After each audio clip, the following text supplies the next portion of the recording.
Breaking చూస్తున్నాం. Parliament ఎన్నికల్లో విజయం సాధించే దిశగా బీఆర్ఎస్ పార్టీ ఫోకస్ పెట్టింది. ఇందులో భాగంగానే తెలంగాణ భవన్లో లోక్సభ ఎన్నికలపై సమీక్ష సమావేశం జరుపుతోంది. తొలి రోజు ఆదిలాబాద్ ఎంపీ నియోజకవర్గ సమీక్ష కొనసాగుతోంది. ఎన్నికల్లో అనుసరించాల్సిన వ్యూహాలపై నేతలకు దిశానిర్దేశం చేస్తున్నారు బీఆర్ఎస్ పార్టీ పెద్దలు.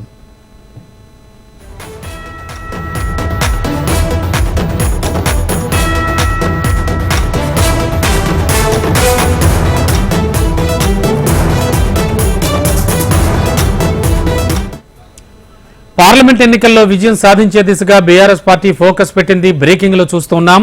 ఇందులో భాగంగానే తెలంగాణ భవన్లో లోక్సభ ఎన్నికలపై సమీక్ష సమావేశం జరుపుతోంది. తొలి రోజు ఆదిలాబాద్ ఎంపీ నియోజకవర్గ సమీక్ష కొనసాగుతోంది. ఎన్నికల్లో అనుసరించాల్సిన వ్యూహాలపై నేతలకు దిశానిర్దేశం చేస్తున్నారు బీఆర్ఎస్ పార్టీ పెద్దలు. లేటెస్ట్ అప్డేట్స్ మా కరెస్పాండెంట్ ఏవే స్వామి అందించడానికి సిద్ధంగా ఉన్నారు. స్వామి, కేవలం ఆదిలాబాద్ ఎంపీ స్థానానికి సంబంధించిన ఇంకేమైనా సుదీర్ఘమైన సమీక్ష కొనసాగే అవకాశం ఉందా? ఎవరెవరు హాజరయ్యారు?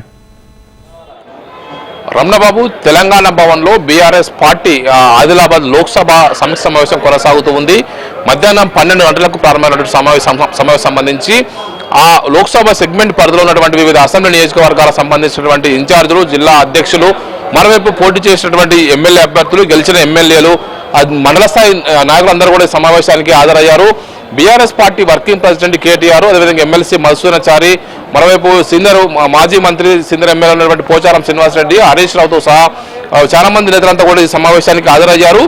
ఒకవైపు నియోజకవర్గాల వారిగా, అంటే ఒక్కొక్క లోక్సభ నియోజకవర్గం వారిగా జరుగుతున్నటువంటి ఎలక్షన్ ప్రాసెస్ని ఒకవైపు సమీక్షించుకోవడంతో పాటు లోక్సభ ఎలక్షన్స్ ని ప్రిపేర్ కావడమే లక్ష్యంగా ఈ సమీక్ష సమావేశాలు పెట్టుకున్నట్టుగా మనకు స్పష్టంగా అర్థమవుతుంది. ఈ రోజు నుంచి ఈ నెల 12వ తేదీ వరకు ఒక స్పెల్గా, ఆ తర్వాత సంక్రాంతి హాలిడేస్ తర్వాత మరొక స్పెల్ 16వ తేదీ నుంచి 21వ తేదీ వరకు మరొక స్పెల్, 2 స్పెల్లలో ఈ మొత్తం 17 లోక్సభ నియోజకవర్గాలకు సంబంధించినటువంటి సమీక్ష సమావేశాలు కొనసాగుతాయి. బీఆర్ఎస్ పార్టీ అధినేత కేసీఆర్ ఆదేశం మేరకు వర్కింగ్ ప్రెసిడెంట్ కేటీఆర్ ఈ సమీక్ష సమావేశాలు కొనసాగిస్తూ ఉన్నారు. ఈరోజు చూశాము, ఒకవైపు పార్టీకి సంబంధించినటువంటి సమావేశంలో హాజరైనటువంటి ఒక్కొక్క నియోజకవర్గం నుంచి దాదాపుగా 70 మంది వరకు కూడా సభ్యులు హాజరయ్యారు. వారందరూ కూడా 424 పేజీలతో కూడిన ఒక బుక్లెట్ ని బీఆర్ఎస్ పార్టీ అందజేసింది. 420 హామీలు ఇచ్చి కాంగ్రెస్ పార్టీ అధికారంలోకి వచ్చింది. వాటిని అమలు చేసే దిశగా క్షేత్రస్థాయిలో దీన్ని ప్రచారం చేయాలని చెప్పేసి ఆ బుక్లెట్ అయితే వచ్చినటువంటి నేతలందరూ కూడా అందజేశారు. 420 పార్టీ కాంగ్రెస్ పార్టీ అని చెప్పేసి ఈ బుక్లెట్ ఏదైతే ఇచ్చారో బుక్లెట్ లో కాంగ్రెస్ పార్టీ ఎలక్షన్ లో ఇచ్చినటువంటి వివిధ హామీలు 420 హామీలు జనాన్ని మభ్యపెట్టి ఇలాంటి అలవి కాని హామీలు ఇచ్చి వాటిని అమలు చేయకుండా తప్పించుకోవాలని చూస్తున్నారు. వాటిని జనానికి గుర్తు చేసి ప్రచారం చేసి ఈ లోక్సభ ఎలక్షన్ కోడ్ వచ్చే లోపే దాన్ని అమలు చేసే విధంగా చూడాలని చెప్పేసి కూడా ఈ బుక్లెట్ లో వాళ్ళంతా కూడా పూర్తిగా ప్రింట్ చేసి పార్టీ కార్యకర్తల నేతలకు అందజేశారు. దీన్ని పెద్ద ఎత్తున జనంలోకి తీసుకెళ్లి కాంగ్రెస్ పార్టీ ఎలాంటి అలవికాని హామీలు ఇచ్చి జనాన్ని మోసం చేసేందుకు జనాన్ని ఎండగట్టాలని చెప్పేసి కూడా పార్టీ నేతలు చెప్తున్నారు. ప్రధానంగా వచ్చే లోక్సభ ఎలక్షన్ సంబంధించి బీఆర్ఎస్ పార్టీ, బీజేపీ, కాంగ్రెస్ 3 పార్టీల మధ్య ట్రాంగిల్ ఫైట్ ఉంటుంది కాబట్టి ఖచ్చితంగా వీటిలో వెనుకబడకుండా ఖచ్చితంగా మెరుగైన స్థానాల్లో విజయం సాధించడం కోసమే బీఆర్ఎస్ పార్టీ ఈ కసరత్తు చేస్తున్నట్టుగా మనకు స్పష్టంగా అర్థమవుతుంది. 2019 లోక్సభ ఎలక్షన్స్ లో బీఆర్ఎస్ పార్టీ సారు కారు 16 స్థానాల నినాదంతో వెళ్లి కేవలం 9 స్థానాల్లో గెలుపొందింది. 3 స్థానాల్లో కాంగ్రెస్, 4 స్థానాల్లో బీజేపీ పార్టీ విజయం సాధించింది. ఈసారి ఒకవైపు జాతీయ స్థాయిలో మరోసారి అధికారం రావాలనే లక్ష్యంతో భారతీయ జనతా పార్టీ రాష్ట్రంలో అధికారంలోకి వచ్చినటువంటి ఉత్సాహంతో కాంగ్రెస్ పార్టీ రాష్ట్రంలో బలంగా ప్రచారం చేస్తాయి కాబట్టి అందులో ఎక్కడ వెనుకబడకుండా పార్టీ శ్రేణులు రాష్ట్రంలో అధికారం కోల్పోయిన నైతికంగా కొంత ఇబ్బందికరంగా పడుతున్నటువంటి పార్టీ శ్రేణుల్ని మరింత ఉత్తేజం చేయడం కోసమే ఈ సమావేశాన్ని పెట్టుకున్నట్టుగా మనకు స్పష్టంగా అర్థమవుతుంది.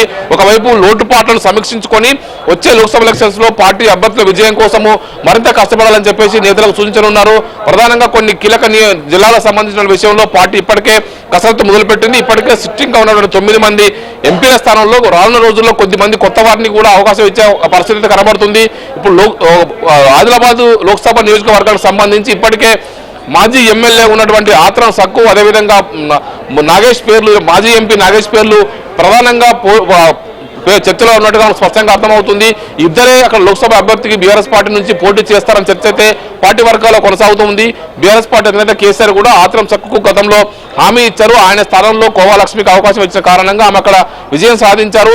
ఇప్పుడు కేవలం మొత్తం ఆదిలాబాదు పార్లమెంట్ సెగ్మెంట్ లో ఉన్నటువంటి 7 అసెంబ్లీ నియోజకవర్గాల్లో 2 స్థానాల్లో మాత్రమే బీఆర్ఎస్ పార్టీ విజయం సాధించింది. అందులో ఒకవైపు ఆసిఫాబాద్ లో, ఒకవైపు కోవాలక్ష్మి, మరోవైపు రాథోడ్ జాన్సన్ ఇద్దరు మాత్రమే గెలుపొందడం జరిగింది.